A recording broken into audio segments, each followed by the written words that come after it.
El colectivo de abogados Cajar escribió que el senador Iván Cepeda expresó su preocupación por la posibilidad de que la defensa de Uribe intente dilatar el proceso en contra del expresidente, pues la fiscalía había presentado a 37 testigos en total, pero Uribe va a presentar 77, más del doble. La cosa es que inicialmente, según Cuestión Pública, los abogados de Uribe habían propuesto 158, pero el tribunal redujo la lista a 75. En este radicado podemos observar la extensa lista en la que el abogado de Uribe, Jaime Granados, presentó el orden definido para que presentaran su testimonio. Tengamos en cuenta que el primer testigo en contra de Uribe fue Iván Cepeda, quien se presentó el 10 de febrero. La segunda testigo, Deyanira Gómez, se presentó 16 días después, el 26 de febrero. Juan Guillermo Monsalve terminó el 28 de febrero, o sea, 2 días después, con lo que concluimos que un testigo puede tardar en su declaración más de un día completo. Claro, también debemos saber que cuando el testigo no es tan relevante, su testimonio se reduce a pocas horas, como el caso de Mancuso, Juan Carlos Palomo e Iván Velázquez, quienes dieron sus testimonios en un solo día, el 17 de marzo. Gracias, señora juez. El siguiente testigo es el señor Salvatore Mancuso Gómez,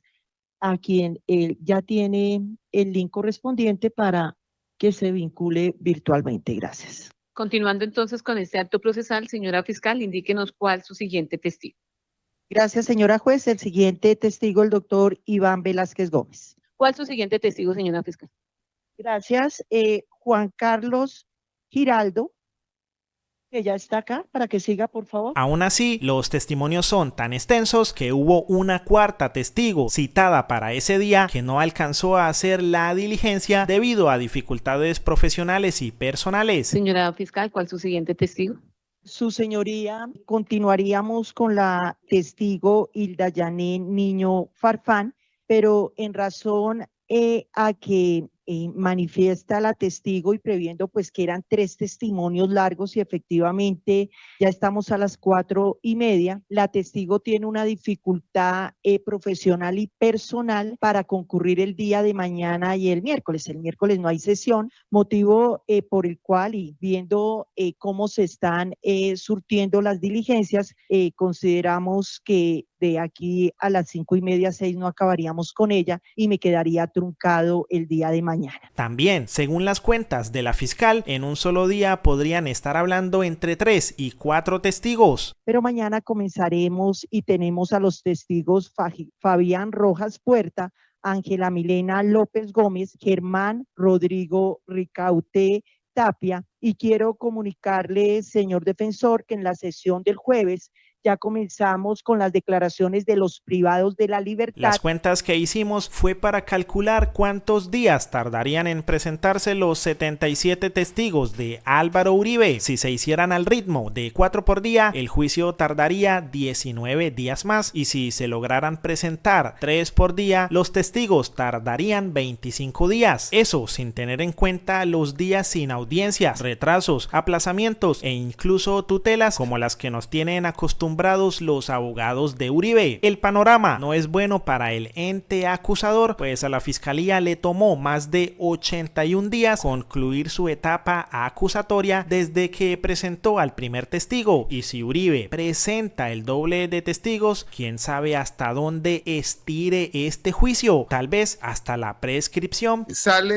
de la cárcel la gente, dicen que el mejor abogado de Colombia es el doctor Vencimiento de Términos, que saca al que sea. La estrategia parece tan clara que incluso hay titulares que apuntan a esa concepción, pues se menciona que la idea de Uribe es dilatar el caso hasta el 7 de octubre del 2025, fecha en la que prescribe el caso, y es que según el Código Penal en su artículo 88, una de las causas para la extinción de la sanción penal es la prescripción. Lo peor es que según Noticias 1, solo 12 de sus 77 testigos suman 250 años años en condenas. Juan Carlos Sierra, alias El Tuzo, condena de 10 años por narcotráfico en Estados Unidos. Carlos Eduardo López Callejas, alias Caliche, condena de 40 años por secuestro. Enrique Pardo Hache condena a 29 años por el secuestro del suegro de otro expresidente, Andrés Pastrana. Hilda Janet Niño Farfán, exfiscal, condenada por cohecho a 5 años de prisión. Máximo Cuesta Valencia, alias Sinaí, condena de 40 años por secuestro. Giovanni Alberto Cadavid Zapata, alias Cadavid, 41 años de prisión por secuestro. Elmo José Mármol Torregosa, alias El Poli, 12 años de prisión por secuestro. John Jaime Cárdenas Suárez, alias Fosforito, condenado a 26 años por terrorismo. Auner José Barahona Rodríguez, alias Racumín, condenado a 26 años de prisión por terrorismo. Eurídice Cortés Velasco, alias Diana, condenada a 8 años de cárcel por concierto para delinquir. Ramiro de Jesús Henao, alias Simón, 12 años de condena por homicidio. Por eso el senador Fabián Díaz expresó lo siguiente: el expresidiario llama a 70 testigos cercanos en su defensa para dilatar su juicio y salirse con la suya. No fueron ni 1 ni 2,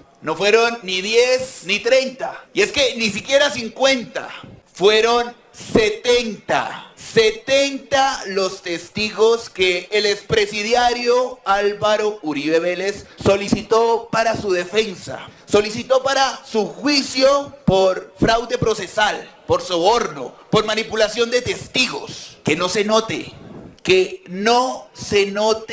su miedo, que no se note su estrategia ruin y rastrera para huir de la justicia, para impedir que sea condenado, para dilatar su proceso, que en octubre termina precluyendo por tiempos. Y para ello, su estrategia es citar a 70 de sus buenos amigos, 70 de sus buenos muchachos, de sus grandes aliados, de sus cercanos del Centro Democrático. Allí terminamos encontrando a Andrés Felipe Arias, su ex ministro de Agricultura, condenado por corrupción a 17 años. Entre los testigos también vemos a Mario Uribe Escobar, ex senador y primo del expresidiario, condenado a 8 años por concierto para delinquir.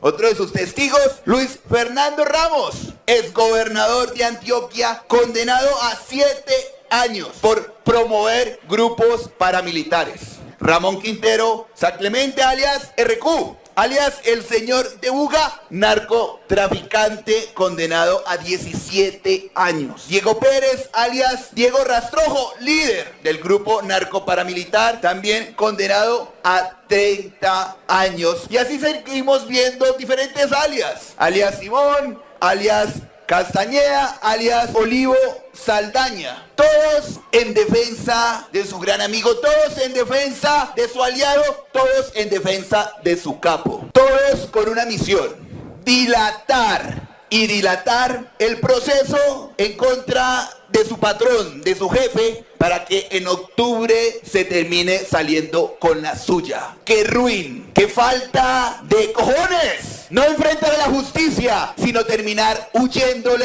de esta forma rastrera. Solicitamos a la justicia no caer en estas dilaciones y que sea condenado por todo lo que ha cometido. La ciudadana Jennifer Wilches hizo la siguiente denuncia: diplomados del legado de Uribe para niños desde 14 años ya era tenaz, pero hoy vi que están distribuyendo una carta a los colegios y universidades desde el Centro Democrático para llamar al miedo y a jóvenes patriotas al mejor estilo de las juventudes hitlerianas. Tenaz además citó un texto de la enciclopedia del Holocausto donde dice que los jovencitos ingresaban a sus organizaciones a los 10 años de edad, en donde la tarea era eliminar de ellos todo rastro de conciencia de clases o estatus social. Además, describen que el partido eligió a la juventud alemana como un público especial para sus mensajes de propaganda y logró convencer a millones de jóvenes en las aulas y a través de actividades extracurriculares. El programa fue tan exitoso que en un año pasaron de 50.000 a más de 2 millones de miembros y 3 años después ya eran más de 5 millones. En este cartel con la imagen de un estudiante se les ordenaba ser propagandistas del Führer, o en español del líder, algo similar a lo que pretende un diplomado del Centro Democrático, que lleva el nombre de Álvaro Uribe Vélez, Legado Democrático. Según su propio sitio web, el diplomado tiene el objetivo principal de instruir a los jóvenes respecto al legado del presidente Uribe, lo que nos recuerda la frase de Lois Olmitz, maestro de escuela de Hamburgo: ¿cuántos lo admiran con conmovedora fe como la persona que los ayudará, su salvador, quien los liberará de una angustia insoportable? El público objetivo de este diplomado son los jóvenes. Dice que solo pueden inscribirse personas de entre 14 y 28 años, y justo a los 14 es que en Alemania los estudiantes pasaban a las juventudes hitlerianas, donde permanecían 4 años más. El diplomado nació gracias a Petro, pues en la justificación escribieron que el país está liderado por un presidente revolucionario y abiertamente de izquierda, por lo que resulta imperativo capacitar a jóvenes críticos, libres y capaces de defender y entender el legado del presidente Álvaro Uribe. Sí, leyeron bien, los están entrenando para defender a Uribe, lo que nos recuerda que un componente clave del entrenamiento de las juventudes hitlerianas era la devoción a su líder. Además, otra justificación del diplomado es la de formar a futuros candidatos, similar a lo que se hacía en Alemania, donde se entrenaba a los jovencitos para ser fieles al partido y convertirse en futuros líderes del Estado Nacional Socialista. En las aulas, el retrato de su líder estaba siempre presente en los salones de clase, y en este diplomado el retrato de Uribe, personificado en el logo del partido, también se apodera de los jóvenes por medio de diferentes medios y estrategias publicitarias que van desde gorras, libretas, manillas, ruanas, vasos, lapiceros y llaveros. De hecho, todas estas imágenes fueron extraídas del mismo evento del diplomado publicado en el sitio web del Centro Democrático. El diplomado consta de 8 módulos en los que resalta el legado de Uribe, creación del Centro Democrático, por qué ser candidato, la visión de Uribe en 2001 y socialismo versus capitalismo, una fórmula diseñada para admirar a Uribe, reafirmarse con su partido, transformarse en uno de sus líderes, entender lo que hizo en su gobierno y conocerlo para enfrentar al enemigo como su miliciano. Eso queda bastante claro en un ensayo que deben entregar sobre la siguiente pregunta: ¿qué pueden aportar los jóvenes para la recuperación de un país después de un gobierno progresista? Haciéndoles pensar de entrada que el supuesto socialismo de Petro destruyó al país. Un ejemplo claro de manipulación: en el cronograma podemos observar que el curso está a cargo del Centro Democrático y de Colombia Líder, una entidad encargada de formar a la sociedad civil en temas institucionales, y los aliados de esta entidad son los mismos que patrocinan al Centro Democrático: RCN, Da Vivienda y Aso Bancaria, o sea, el gremio de los banqueros, en donde está Bancolombia, Corfi Colombiana de Sarmiento Angulo y GNB de los Gilinski, o sea, los banqueros patrocinando a los que dan las clases del Centro Democrático. Lo más grave es que, tal como lo denunció Wilches, el Centro Democrático estaba distribuyendo una carta a los colegios y universidades para invitar a los jóvenes a formar parte de los consejos municipales y locales de juventud, pidiendo espacio para que sus jóvenes presentaran sus ideas y hasta espacios físicos en sus carteleras de colegio para pegar su propaganda, por lo que una usuaria en X comentó: estos locos son capaces de todo, si ya le vendieron el alma al diablo, ¿qué más podemos esperar de esta secta demoníaca? Solo les queda conseguir adeptos entre los inocentes e ignorantes desconocedores de la historia macabra de Colombia y sus hacedores. Todos tenemos muy claro que la estrategia de Vicky Dávila es hablar de Petro. Por eso la misma Margarita Rosa de Francisco le dijo que soltara a Petro y que propusiera un programa diferente a ese. Incluso varios internautas le han escrito que con que proponga algo es suficiente, pero lo único que hace es nombrar a Petro y que no tiene vida propia. E incluso varios caricaturistas han tomado esa manía de Vicky para ser la protagonista de varias caricaturas caricaturas. Pero si Vicky es consciente de que la gente reconoce su obsesión por Petro, ¿por qué no intenta cambiar ese discurso? La respuesta la vimos claramente en esta imagen donde se pretende exponer los temas de su campaña. Gustavo Petro 95%, economía 1%, empleo 1%, seguridad 1%, educación 1% y salud 1%. ¿Y es esa una campaña efectiva? Recordemos que del lado de Vicky están trabajando personas bastante inteligentes y lo que hacen no son comportamientos al azar. Por ejemplo, uno de los asesores de la campaña de Óscar Iván Zuluaga fue Eduardo Cavalcanti, quien llevó al poder a Lula da Silva en el 2002. Según una nota de la agencia EFE, para esa campaña Mendonca reconstruyó la imagen de Lula, lo convenció a usar los trajes y corbatas que antes descartaba, moderó su discurso y lo convirtió en un candidato irresistible que obtuvo 53 millones de votos y llevó por primera vez al poder al Partido de los Trabajadores. Y lo mismo hay detrás de Vicky Dávila: su ropa, las personas con las que habla, las palabras que usa, el tono que utiliza y las partes que visita son el resultado de una coordinada estrategia de marketing político. Por ejemplo, en la presentación de su libro utilizó un traje completamente blanco y la carátula del libro lleva la frase "el costo de decir la verdad", y adivinen, el color blanco, según la psicología del color, simboliza paz, claridad, pureza e inocencia, un mensaje psicológicamente escondido enviado a los espectadores en la presentación de ese libro que supuestamente dice la verdad. Según ACOP, en la actualidad, en una herramienta estratégica en la que se apoyan muchos asesores para lanzar mensajes y posicionamientos ideológicos, así como para simbolizar determinados valores en los candidatos. Por eso a Vicky también le modificaron su forma de vestir para que, tal como dice Consol Vilar, una empresa dedicada a los temas de imagen y comunicación, la señora generara confianza, autoridad, cercanía y empatía, varias de las cosas que necesita una candidata que en realidad es periodista. Ellos también mencionan que el outfit debe ser cuidadosamente calculado y trabajado para que el mensaje político genere una conexión auténtica con el pueblo. Por eso, los colores elegidos aparentemente por los asesores de Vicky para salir a hablar con el pueblo son el café, el blanco y el azul, colores que transmiten equilibrio, realidad, pureza, paz, tranquilidad, elegancia y profundidad. Y ese es el primer paso: bajarla de la mesa inalcanzable en donde estaba con los más poderosos del país para poder untarla con el pueblo de a pie, porque antes la señora no utilizaba esos colores realistas y puros que ahora se pone. Es lo que le toca usar para la estrategia de untarse de pueblo. El segundo paso, después de convertirse en alguien accesible para los de abajo, es debilitar la base electoral del adversario. Para entenderlo bien, miremos lo que menciona Agora. Dice que hay votos indecisos y votos blandos en los que hay que trabajar para convencer. El periodista Daniel Esquivel escribió que la política no es un concurso de debates donde el público premia con su voto los mejores argumentos. Las personas que están en la base electoral, o sea, los que sí o sí votarían por Petro o por alguien que diga Petro, no están allí por razones teóricas, intelectuales o meramente racionales. Están allí por razones más complejas y profundas que tienen que ver con su vida y su psicología. Están allí porque sienten que ese partido ofrece respuestas a sus problemas, sus preocupaciones y sus deseos, y seguirán allí mientras nadie más les ofrezca respuestas a esos problemas. Entonces, como entendemos que la base electoral de Petro es gigante, para Vicky Dávila no hay más opciones que intentar escarbar allí, y según el documento Estrategias Políticas, Vicky también utiliza estrategias de desinformación, pero principalmente su método es el de atacar al adversario, captando a sus electores mediante mejores ofertas y desmoralizando a quienes lo apoyan. Y sí, justo llegamos a este punto donde se explica que su estrategia principal es desmoralizar a los electores de Petro, decir que quienes votaron por él están arrepentidos. ¿Y tú votaste por este gobierno o no? Sí.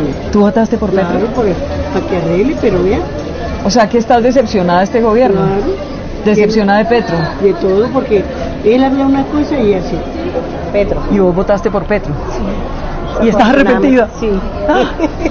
No. Y listo, ahí tenemos la respuesta de la obsesión de Vicky con Petro. Sin embargo, como dice Esquivel, esa estrategia es peligrosa y el efecto puede ser el opuesto, pues las bases del atacado se reafirman en sus posiciones y se blindan. Eso queda claro viendo cómo Vicky se convirtió en un Fico 2.0 y esa estrategia la ha convertido más bien en un meme nacional. Por eso el activista Michael Cajamarca escribió: presidente Gustavo Petro, creo que nunca antes una mujer había estado tan obsesionada con usted como lo está Vicky Dávila de Géneco. ¿Y vos votaste por Petro? ¿Y estás arrepentida? Sí. Petro, quien perteneció, y que Petro, en ese caso, se tiene que ir, se le cumple su tiempo, tiene fecha de vencimiento. Si a él se le ocurre darle un golpe de Estado a Colombia, a los colombianos, que Dios te pague. Cuando Petro hable, apague el televisor. Petro, usted llegó para vengarse de nuestra fuerza pública. El 10 de abril de 2024, la abogada, analista política, columnista y anticomunista Ania Bello escribió: este es el héroe del día, un tuit que fue visto por unas 132,000 personas, pero al tratar de abrirlo hoy dice que el post fue eliminado, y es que a quien se refería a Bello era a Iván Name, quien ese día levantó la sesión en protesta por los ataques de parte de Gustavo Petro cuando señaló al Congreso de corrupto y vendido por no haber aprobado su reforma a la salud. En señal de protesta levanto la sesión y cito para el próximo lunes. Pero ¿de dónde salió este héroe? Un señor que se vendía como un senador de manos limpias y que para las elecciones de 2014 nos dijo que se lanzaba al Senado, no por él, sino por la necesidad de continuar contribuyendo al desarrollo y bienestar del país, y con ese cuento logró conseguir 28,133 votos. Pero esa no fue la única elección que ganó Name. Según Función Pública, fue concejal de Bogotá en 1995, después se eligió senador en 2010, fue reelegido senador en 2014, fue otra vez reelegido senador en 2018 y fue de nuevo reelegido senador en 2022. Como pueden ver, el señor lleva 19 años viviendo de la reelección, pero eso sí, odia una supuesta reelección de Petro. Si lo que quieren es un artículo para otros efectos, métanlo de una vez a ver qué pasa en el Congreso, pero armar que es que una constituyente para terminar metiendo un artículo de la reelección de un presidente es lo más cínico que yo he oído, inconveniente, irrespetuoso, que el país más de lo desestabilizado que está, lo terminan de desestabilizar los desconocimientos constitucionales y legales. Lo que debe discutirse ahora en el Congreso es que se termine también la reelección de los congresistas, pues justamente los que llevan varios periodos aprenden tanto del sistema que terminan involucrados en casos de corrupción, como el caso de Ciro Ramírez, quien ingresó al Congreso desde 2014, o de Óscar Iván Zuluaga, quien inició como alcalde de su natal Pensilvania Caldas y en 2002 fue elegido luego senador. Estando allí, uno de sus logros más importantes fue haber concebido y promovido el acto legislativo que permitió la reelección presidencial de Álvaro Uribe, pero en 2013 decía que no quería la reelección de Santos. En una publicación de la presidencia de Uribe se mencionó que tenía respeto por los valores, pero tal vez por los valores de Odebrecht, porque terminó siendo imputado por la fiscalía por recibir dineros de Odebrecht. ¿Y qué tienen en común estos congresistas o funcionarios corruptos? Lo primero es que en campaña son incorruptibles, de manos limpias y guerreros contra la corrupción, y lo segundo es que ambos fueron denunciados por Petro. Después, a la campaña Santos 2014 le ingresa $1 millón,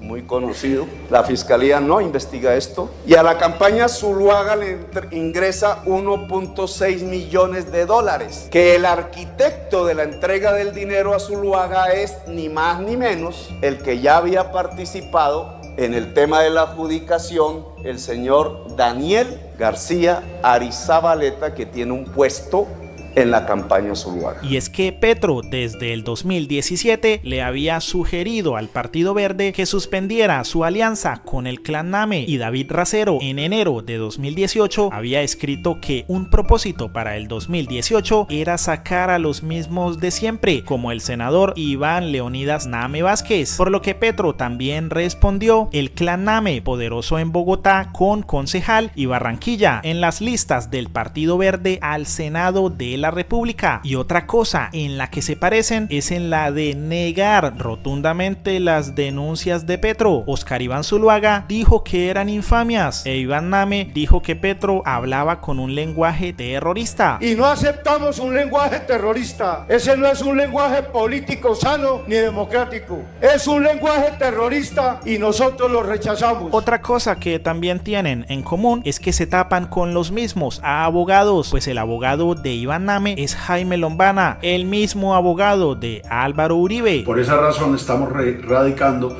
la denuncia penal del doctor Name y yo. Escuchemos también cómo Iván Name con gritos se declaró un férreo opositor contra las reformas de Petro. De tal manera, señor presidente, que le adelanto que la voz que desde la presidencia lo atajó en su desvarío, también lo hará desde la llanura con un mejor micrófono que ojalá puedan tener. Y no pasarán las reformas absurdas que insistan en destruir lo que hemos construido. De tal manera, señor presidente, que usted me hace un gran favor ante la justicia cuando aclara que yo nunca le ayudé ni le voy a ayudar a sus propuestas. Se las voy a ayudar a enterrar aquí porque no le conviene a Colombia. Si hubiéramos dejado pasar la salud, hoy la salud en Colombia no existiría porque usted la iba a destruir y no va a pasarle. Por supuesto que no le ayudé y no le voy a ayudar, pero tampoco fui nunca un sabotador. A mí no me enseñaron eso y lo que me toca hacer para enfrentarlo sin miedo lo haré, presidente,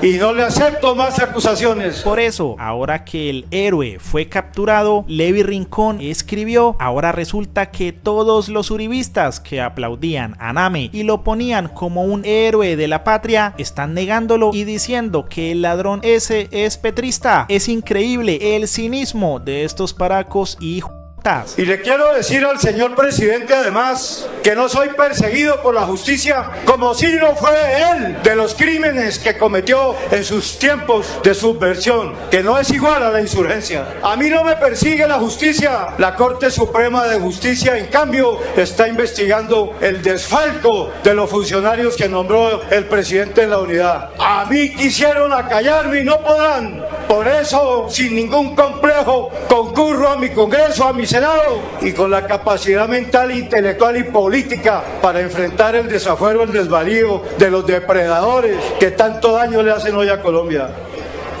Los medios, al ver el gran poder de la consulta popular, iniciaron una campaña sistemática para atacarla, titulando entre otros que tiene un alto costo o que hay proyectos más importantes que debatir en el Congreso. Por ejemplo, el medio de Sarmiento Angulo, El Tiempo, tiene escribiendo columnas a Luis Felipe Henao, exministro de Vivienda de Juan Manuel Santos y de Vargas Lleras. En esta columna, titulada La espada contra los colombianos, escribió que los congresistas tendrán claro que si aprueban la consulta serán los primeros en ser eliminados del tablero político, y según su artículo, Petro no busca reformas sino un poder absoluto. Pero como dice Duque, ¿de qué me hablas, viejo? Si las preguntas de la consulta no hablan de ningún poder absoluto, sino justamente de derechos para los trabajadores. Pero la idea es atacar a la consulta. Por eso Marta Lucía Ramírez, exministra de Andrés Pastrana, exministra de Álvaro Uribe y vicepresidenta de Iván Duque, también fue elegida por Sarmiento para escribir columnas en su periódico. Por ejemplo, escribió un artículo titulado La democracia es nuestro escudo. Allí es clara en dejar este mensaje: abstención en la consulta. Vaya contradicción con el propio título. En el artículo da la siguiente orden: debemos frenar las intenciones antidemocráticas absteniendo acusándonos de participar en la consulta. Sí, según ella, una consulta popular es algo antidemocrático y el cuento es el mismo de Luis Felipe Henao, decir que Petro solo busca concentrar el poder, aunque en realidad sea todo lo contrario y sea Petro quien le esté dando el poder a todos los colombianos. Otra de las grandes joyas del tiempo es María Alejandra González Duarte, quien se autodescribe como periodista de la sección política del Tiempo, pero sus titulares tienen las mismas características propias de la revista Semana: coger frases de la oposición y volverlas titulares. Descubrimos que esta periodista, en cuanto a la consulta popular, solo titula negativamente, pero al filtrar la palabra positiva resaltó este titular: radican ponencia positiva de la reforma laboral de los liberales, recargo nocturno será desde las 8 p.m. Aquí hay un evidente desespero por parar una consulta que tiene ya el respaldo de millones y revela el gran problema que tiene el Congreso. Se demostró que no legislan a favor del pueblo y es Petro quien los está dejando en evidencia. Entonces, para hacerle creer a la gente que sí legislan por el pueblo y no para sus patrocinadores, ahora sí dicen que van a hacer reformas a favor del pueblo. El problema es que no pueden perjudicar a sus patrocinadores, por lo que les toca hacer una reforma chiquita a la que llamaron mini reforma. Por eso Pizarro mencionó que ya no sabían qué inventar para detener la consulta popular. Y ahora nos presentan una mini reforma que inclusive,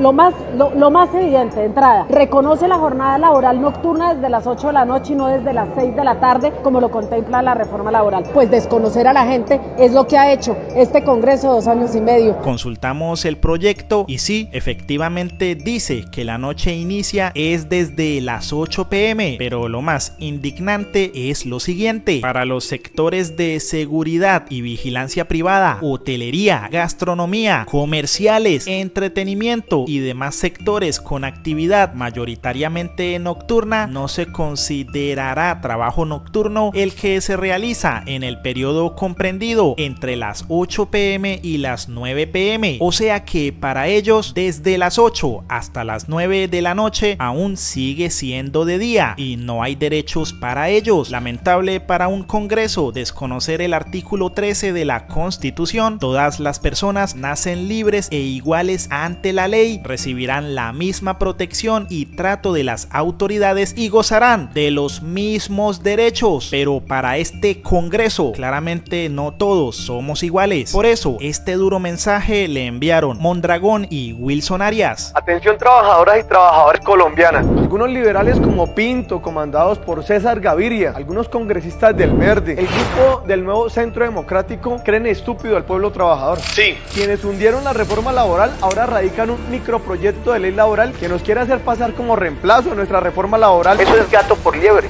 ¿Sabe qué establece ese microproyecto de reforma laboral? Establece que el recargo nocturno aplicará a partir de las 8 p.m. y no desde las 6 p.m. como debería ser. Y además no se podrá pagar ni a los trabajadores de la seguridad privada, a los que trabajan en vigilancia, ni de gastronomía, ni de hotelería, ni del comercio, ni del entretenimiento. Y además sectores con actividad nocturna. No se les pagará prácticamente a nadie. Es que creen estúpida la gente. Justamente buena parte de los sectores económicos que más están aumentando sus ventas, la productividad y sus ganancias. Junto al senador Wilson Arias hemos radicado varias proposiciones para que las comisiones séptimas aprueben el recargo nocturno desde las 6 p.m. para que se incluyan a todos los trabajadores y trabajadoras que no quieren pagarle recargo nocturno. Estos sinvergüenzas son. Hay que estar vigilantes a ver cuáles serán los congresistas que traicionen al pueblo nuevamente negando estas propuestas. Se reafirma la necesidad de que el pueblo tenga la consulta popular. La tal mini reforma laboral de los traicioneros del pueblo excluye a millones de trabajadores y trabajadoras. Ojo, pilas pues que anunciaron la votación de la consulta en Senado la semana del 14 de mayo, así que compartan esto y a preparar la gran movilización para esos días para que este Senado de la República no vuelva a traicionar ni a negar los derechos a la población colombiana. Vamos a desenmascarar la mini reforma laboral.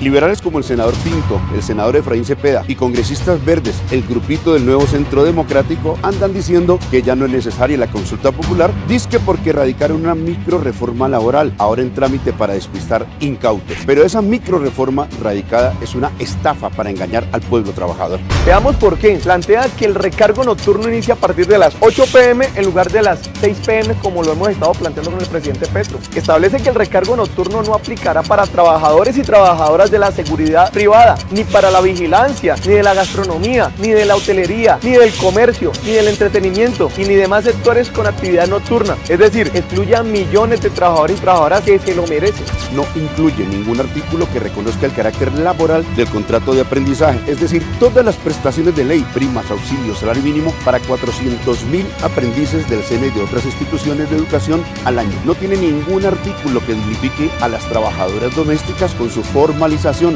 Son más de 600.000. No hay un solo artículo que proteja a las trabajadoras y trabajadores ante el despido injustificado con una indemnización justa. No tiene ningún artículo que formalice laboralmente a las madres comunitarias para eliminar su inestabilidad laboral, ni a las periodistas, ni a los comunicadores, ni a los trabajadores del arte y la cultura. No incluye ningún artículo que reconozca licencias por ciclos menstruales incapacitantes. No hay un solo artículo que dignifique a las y los trabajadores del campo, a los campesinos con un contrato agropecuario digno. Y algo fundamental, no incluyeron ningún artículo que fortalezca el contrato a término indefinido y ni uno que le ponga límites a los contratos de prestación de servicios. Por eso se ratifica con fuerza que el pueblo necesita la consulta popular. Ayúdenos a compartir la verdad de esta micro reforma laboral. Y que este Congreso de la República tiene que decidir si sigue legislando en contra del pueblo, en favor de los privilegiados, los codiciosos o en defensa de las garantías laborales. Señor Pinto, definitivamente usted es una vergüenza hasta para su propio partido, que le terminó destrozando en la ponencia su mini reforma laboral. Todos a la calle por la defensa de los derechos laborales.